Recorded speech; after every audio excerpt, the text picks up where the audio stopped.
Hello everyone, welcome to Naira study hub. आप सब कैसे हैं? आशा करती हूँ अच्छे होंगे। मैं नायरा स्वागत करती हूँ आपका अपने YouTube channel Naira study hub पर।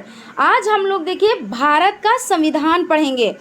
इसको हम लोग देखिए इसको डिटेल में पढ़ेंगे और पूरा संविधान इस वीडियो में हम लोग कंप्लीट करेंगे, जो आपके एग्ज़ाम यानी देखिए सीटेट के लिए भी मोस्ट इम्पॉर्टेंट है। और इसमें से देखिए बहुत से ऐसे क्वेश्चंस हैं जो सीटेट में आए हुए क्वेश्चन हैं, यूपी टेट के लिए भी बहुत इम्पॉर्टेंट है और भी आपके एग्ज़ाम के लिए ये इम्पॉर्टेंट है। इसलिए आप लोग बहुत ही ध्यान से इस वीडियो को देखिएगा और देखिए आप लोग वीडियो को बिल्कुल भी स्किप मत कीजिएगा और वीडियो को लास्ट तक ज़रूर देखिएगा। फ्रेंड्स, अगर आप हमारे चैनल पर नए हैं तो चैनल को सब्सक्राइब ज़रूर कर लें और बेल आइकन को भी ज़रूर प्रेस कर दें, जिससे आने वाली वीडियोस आप तक पहुंच सके। तो देखते हैं, देखिए फर्स्ट पॉइंट देखते हैं।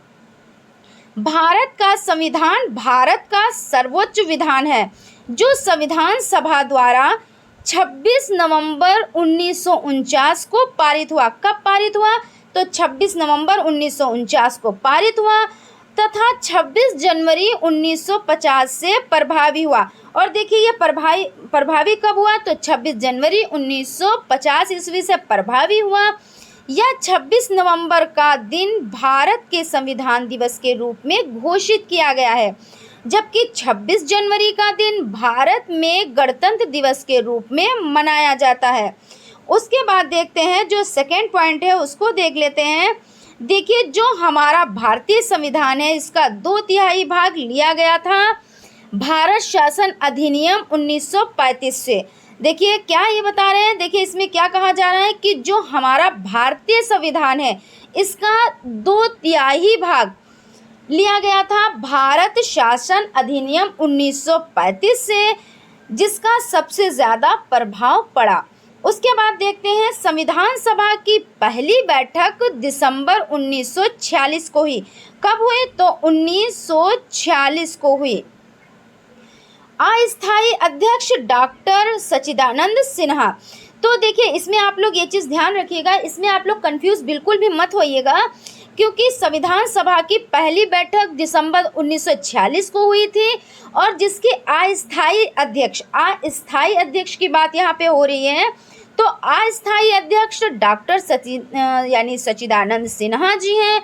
और देखिए जो आपका सेकेंड पॉइंट है, 11 दिसंबर 1946 को स्थायी अध्यक्ष डॉक्टर राजेंद्र प्रसाद जी थे। तो देखिए आप इन दो पॉइंट्स में आप लोग बिल्कुल भी कंफ्यूज नहीं होंगे। अगर आपका अस्थायी सदस्य पूछा जाता है तो यानी अस्थायी अध्यक्ष पूछा जाता है तो आप लोग बताएंगे डॉक्टर सच्चिदानंद सिन्हा और स्थायी अध्यक्ष तो डॉक्टर राजेंद्र प्रसाद जी। तो इसको आप लोग बहुत अच्छे से याद रखिएगा, क्योंकि कुछ बच्चे इसमें कन्फ्यूज़न क्रिएट करते हैं, क्योंकि इसमें कन्फ्यूज़न हो ही जाता है कि स्थायी अस्थायी को नहीं समझ पाते हैं और वो क्या करते हैं कि देखिए सच्चिदानंद सिन्हा की जगह पे डॉक्टर राजेंद्र प्रसाद या डॉक्टर राजेंद्र प्रसाद की जगह पे सच्चिदानंद सिन्हा जी को लिख देते हैं। तो आप लोग ये चीज़ याद रखिएगा कि अस्थायी और स्थायी। उसके बाद चलते हैं नेक्स्ट पॉइंट की तरफ। नेक्स्ट पॉइंट है, संविधान सभा ने 26 नवंबर 1949 ईस्वी में अपना काम पूरा कर लिया और 26 जनवरी यानी 1950 को यह संविधान लागू हुआ। इसी दिन की याद में हम हर वर्ष 26 जनवरी को गणतंत्र दिवस के रूप में मनाते हैं। और देखिए भारतीय संविधान को पूर्ण रूप से तैयार करने में 2 वर्ष 11 माह और 18 दिन का समय लगा। अब आप बोलेंगे कि इतना ज़्यादा समय, तो देखिए इसको बड़ी ही बारीकी से बनाया गया। अब जब कोई चीज़ बारीकी से बनेगी, बहुत ही ध्यान से बनेगी, तो उसमें टाइम तो लगता ही लगता है। उसके बाद चलते हैं नेक्स्ट पॉइंट की तरफ। देखिए पॉइंट है, अगला पॉइंट है, संविधान के निर्माण के समय संविधान में 395 अनुच्छेद थे। कितने अनुच्छेद थे? तो 395 अनुच्छेद थे, जो 22 भागों में विभक्त थे। इसमें 8 अनुसूचियाँ थी। कितनी अनुसूचियाँ थी? तो 8 अनुसूचियाँ थी। और वर्तमान में कितनी अनुसूचियाँ हैं? तो वर्तमान में 12 अनुसूचियाँ। कितनी अनुसूचियाँ हैं? तो 12 अनुसूचियाँ। और पहले कितनी अनुसूचियाँ थी? तो पहले 8 अनुसूचियाँ थी। ठीक है ना। ये चीज़ आप लोग ध्यान में रखिएगा कि वर्तमान में कितनी अनुसूचियां, तो वर्तमान में 12 अनुसूचियां हैं। उसके बाद चलते हैं, देखते हैं संविधान के ड्राफ्टिंग कमेटी मसौदा समिति प्रारूप समिति के अध्यक्ष डॉक्टर भीमराव अंबेडकर थे। और देखिए डॉक्टर यानी अध्यक्ष थे और डॉक्टर भीमराव अंबेडकर थे। इन्हें भारत के संविधान का निर्माता भी कहा जाता है। देखिए डॉक्टर भीमराव अंबेडकर को और क्या कहा जाता है, तो यानी भारत के संविधान का निर्माता भी कहा जाता है। और इन्हीं को क्या कहा जाता है, इन्हीं को जनक भी कहा जाता है और वास्तुकार भी कहा जाता है। अगर आ जाता है आपका क्वेश्चन संविधान का निर्माता तो डॉक्टर भीमराव अंबेडकर जी, अगर जनक आ जाता है तो डॉक्टर भीमराव अंबेडकर जी, और वास्तुकार तब भी डॉक्टर भीमराव अंबेडकर जी। तो आप लोग ये चीज़ों को याद रखिएगा। उसके बाद चलते हैं राज्य समिति के अध्यक्ष। तो राज्य समिति के अध्यक्ष कौन है, तो जवाहरलाल नेहरू जी हैं। और संघीय संविधान समिति के अध्यक्ष तो भी नेहरू जी हैं, यानी जवाहरलाल नेहरू जी ही हैं। यानी राज्य समिति के अध्यक्ष और संघीय संविधान समिति के अध्यक्ष तो जवाहरलाल नेहरू जी हो जाते हैं। उसके बाद चलते हैं, देखते हैं नेक्स्ट पॉइंट देख लेते हैं। प्रांतीय संविधान समिति के अध्यक्ष पटेल जी हैं। और संविधान का जब निर्माण हुआ था तब समितियां बनी थी। समितियां कब बनी थी, जब संविधान का निर्माण हुआ था। उसके बाद देख लेते हैं, हमारे संविधान की एक खासियत यह थी कि उसमें सार्वभौमिक वयस्क मताधिकार का प्रावधान किया गया था। इसका मतलब यह था कि 21 साल से ज़्यादा उम्र के सभी भारतीयों को प्रांतीय और राष्ट्रीय चुनावों में वोट देने का अधिकार था। अब देख लेते हैं संविधान में विषयों की सूचियाँ। तो संविधान में विभिन्न विषयों की 3 सूचियों में बांट दिया गया। यानी कि देखिए संविधान में विभिन्न विषयों को 3 सूचियों में बांट दिया गया है। किन किन सूचियों में, तो देख लेते हैं केंद्रीय सूची, राज्य सूची और समवर्ती सूची। तो केंद्रीय सूची में क्या क्या आता है, तो केंद्रीय सूची या संघ सूची। तो इसमें देख लेते हैं, देखिए रक्षा, विदेशी मामले, बैंकिंग, स्टॉक एक्सचेंज, रेल, जनगणना कराने का, ठीक है। तो ये अधिकार किसमें हो जाता है, तो केंद्रीय सूची में हो जाता है। उसके बाद राज्य सूची देख लेते हैं। तो राज्य सूची में जल, कृषि, सिंचाई, पुलिस, जेल, पंचायती राज और न्याय, ये आपके हो जाते हैं राज्य सूची में। उसके बाद देख लेते हैं समवर्ती सूची। तो समवर्ती सूची में शिक्षा, वन का अधिकार, जनसंख्या नियंत्रण का अधिकार, श्रम कल्याण, ये हो जाते हैं। उसके बाद देखते हैं शक्तियों का बंटवारा। तो संविधान के अनुसार सरकार के 3 अंग हैं। कौन कौन से अंग हैं ये भी देख लेते हैं। तो इसमें फर्स्ट हो जाता है विधायिका, सेकंड हो जाता है आपका कार्यपालिका और थर्ड हो जाता है न्यायपालिका। तो सबसे पहले देख लेते हैं विधायिका को। तो विधायिका को कानून बनाने का अधिकार होता है। किसको, तो विधायिका को कानून बनाने का अधिकार होता है। कोई एमपी, कोई एमएलए बनता है, इनको क्या होता है कि जनता बहुमत द्वारा इनको चुनती है और इनको संसद में, विधानमंडल में भेजती है, जहां ये कानून बनाते हैं। उसके बाद देख लेते हैं विधायिका के अंदर जो हमारे प्रतिनिधि होते हैं, कानून बनाने का कार्य करते हैं। उसके बाद देख लेते हैं कार्यपालिका, जो कानून बने हैं, यानी देखिए जो कानून बने हैं उन कानूनों को लागू करने का अधिकार कार्यपालिका के पास होता है। कार्यपालिका में राष्ट्रपति, राज्यपाल, सचिव, अधिकारी को कानून लागू करने का अधिकार होता है। उसके बाद देखते हैं न्यायपालिका। तो न्यायपालिका में देख लेते हैं उच्चतम न्यायालय, उच्च न्यायालय, कानून का पालन करना। अब हम लोग देख लेते हैं मौलिक अधिकार। तो मौलिक अधिकार देखिए मोस्ट इम्पॉर्टेंट है आप लोगों के लिए, इसमें से क्वेश्चंस पूछे जाते हैं। तो देखिए आप लोग बहुत ही ध्यान से देखिएगा।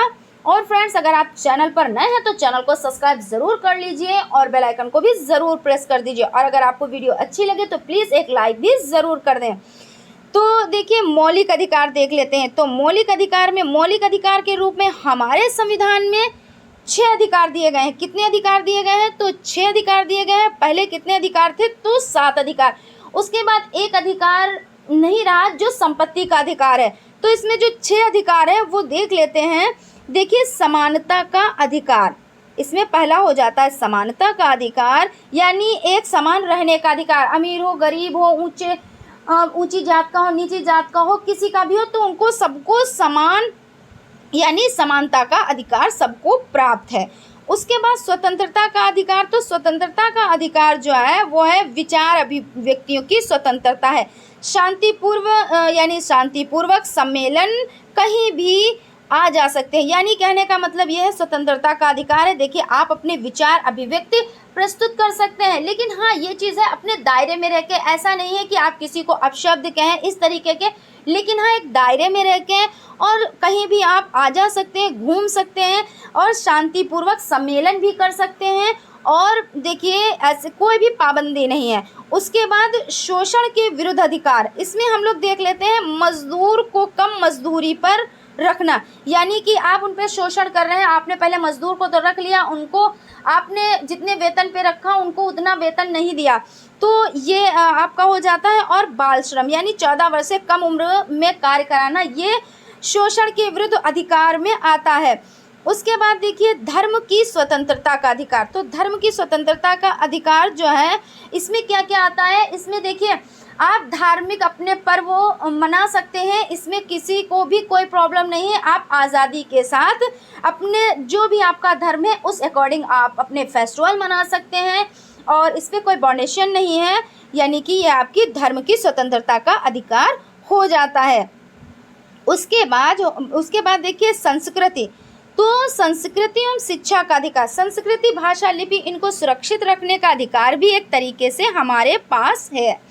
उसके बाद देख लेते हैं संवैधानिक उपचारों का अधिकार, यानी अगर कोई हमारे मौलिक अधिकारों का हनन करे, 6 अधिकार मौलिक अधिकार है, अगर कोई उनका हनन करेगा, हमको मना करेगा, तो हमको अधिकार है हाई कोर्ट में जाने का, सुप्रीम कोर्ट में जाने का। यानी कि कहने का मतलब यह है कि संवैधानिक उपचारों का अधिकार, यानी कि अगर जैसे हमको कोई भी, यानी कि देखिए संस्कृति एवं शिक्षा का अधिकार हमको नहीं प्राप्त हो रहा है, या धर्म की स्वतंत्रता का या समानता का, इसमें से कोई सा भी हमको या कोई भी अधिकार हमको नहीं प्राप्त हो पा रहे हैं, हमारे पे अत्याचार हो रहे हैं, तो हम कहाँ जाएंगे, तो हम क्या करेंगे, हमको अधिकार है कि हम हाई कोर्ट में जाएंगे, सुप्रीम कोर्ट में जाएंगे, वहाँ याचिका दायर करेंगे कि हमको ये अधिकार नहीं मिल रहे हैं। तो उम्मीद करती हूँ आप लोगों को अच्छे से समझ में आ गया होगा। उसके बाद है आपका देख लेते हैं मौलिक अधिकार पर रोक, तो इसमें है देश में बाहरी आक्रमण, युद्ध अथवा सशस्त्र विद्रोह की स्थिति में आपातकाल लागू किया जा सकता है। आपातकाल के दौरान राष्ट्रीय हित में नागरिकों के कुछ मूल अधिकार स्थगित भी किए जा सकते हैं। इसमें कौन कौन, इसमें देखिए सूचना का अधिकार अधिनियम पढ़ लेते हैं। तो 12 अक्टूबर 2005 को यह कानून जम्मू कश्मीर को छोड़कर पूरे देश में लागू किया गया। ये आप लोगों के लिए मोस्ट इम्पोर्टेंट है, इसलिए आपको जो ये डेट है आप लोगों को अच्छे से, ये सन आपको अच्छे से याद रखना है, यानी कि सूचना का अधिकार अधिनियम 12 अक्टूबर 2005 को, और यह कानून देखिए जम्मू कश्मीर को छोड़कर पूरे देश में लागू किया गया। अब हम लोग देख लेते हैं मौलिक कर्तव्य। तो मौलिक कर्तव्य कितने हैं, तो 11 हैं मौलिक कर्तव्य। इसमें देखते हैं कुछ देख लेते हैं। संविधान का पालन करना, राष्ट्रीय ध्वज राष्ट्रीय गान का आदर करें, एकता अखंडता संप्रभुता की रक्षा कर सकें, पर्यावरण की रक्षा करें, सार्वजनिक संपत्ति की रक्षा करें आदि मौलिक कर्तव्यों में आते हैं आपके। उसके बाद देख लेते हैं अन्य देशों के संविधान से लिए गए विषय। देखिए कुछ चीज़ें क्या है कि अन्य देशों से ली गई हैं, जैसे कहने का मतलब यह है कि देखिए जो चीज़ें संविधान में, जैसे दूसरे देश के संविधान में जो चीज़ें अच्छी चीज़ें थी उनको अपने यहाँ ले लिया गया। तो क्या है, अन्य देशों के संविधान से लिए गए विषय।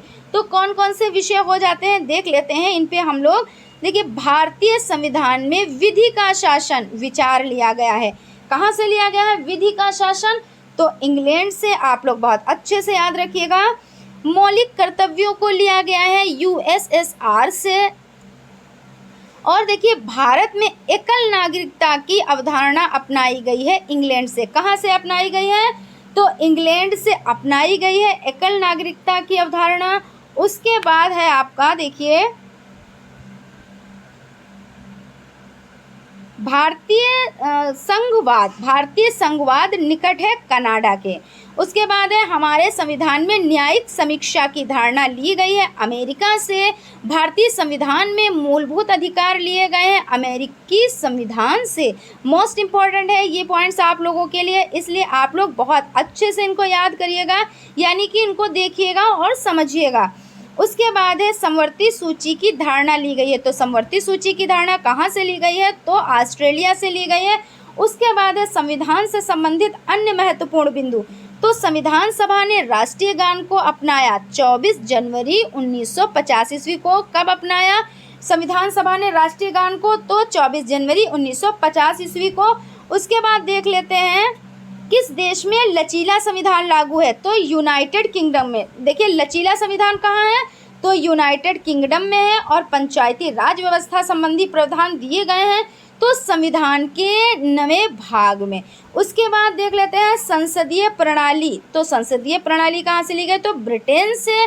और देखिए समता के अधिकार का उल्लेख मिलता है तो अनुच्छेद 14 से 18 में। समता के अधिकार का देखिए उल्लेख मिलता है, किस में मिलता है? तो अनुच्छेद 14 से 18 में मिलता है। देखते हैं नेक्स्ट पॉइंट है अनुच्छेद 356 का प्रथम प्रयोग हुआ केरल 1959 और यानी 74वें संविधान संशोधन का संबंध है शहरी स्थानीय स्वशासन से। दोहरी नागरिकता विशेषता है तो संघीय सरकार की है। विधि का शासन की संकल्पना संवैधानिक प्रणाली की एक विषय विशिष्टता है तो ब्रिटेन की। कहाँ की है?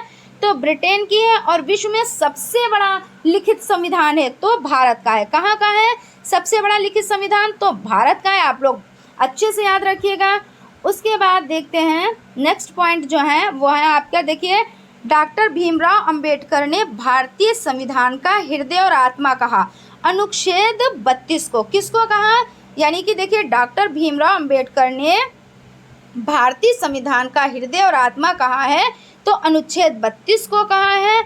और प्रेस की स्वतंत्रता मिलती है तो अनुच्छेद 19 में।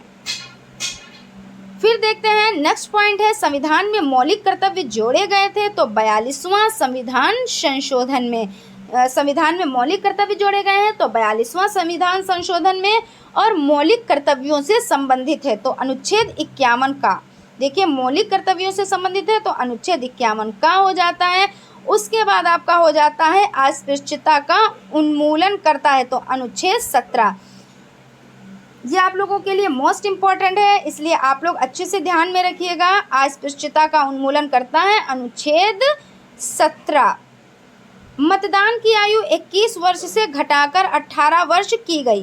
किसमें? तो 61वें यानी 61वें संविधान संशोधन में। फिर चलते हैं, देखते हैं आपकी स्क्रीन पर नेक्स्ट पॉइंट है भारतीय संविधान में 8वीं अनुसूची में भाषाओं की संख्या है। कितनी संख्या है? तो 22 है। और है देखिए पंचायती राज व्यवस्था को संवैधानिक दर्जा दिया गया तो 73वें संशोधन में। किसमें दिया गया? तो 73वें संशोधन में। और नगरीय स्थानीय सरकारों की संवैधानिक दर्जा दिया गया तो 74वें संशोधन में। और भारत के संविधान के अनुच्छेद 343 के तहत हिंदी भारत की राज्य भाषा मात्र है। भारत के संविधान में राष्ट्रीय भाषा का कोई उल्लेख नहीं है, हालांकि 22 भाषाओं को आधिकारिक भाषा का दर्जा प्राप्त है। अब देख लेते हैं कुछ पॉइंट और हैं। देखिए राष्ट्रीय हिंदी दिवस कब मनाया जाता है? तो राष्ट्रीय हिंदी दिवस 14 सितंबर को यानी कि 14 सितंबर को। उसके बाद है आपका विश्व हिंदी दिवस, तो विश्व हिंदी दिवस 10 जून को मनाया जाता है।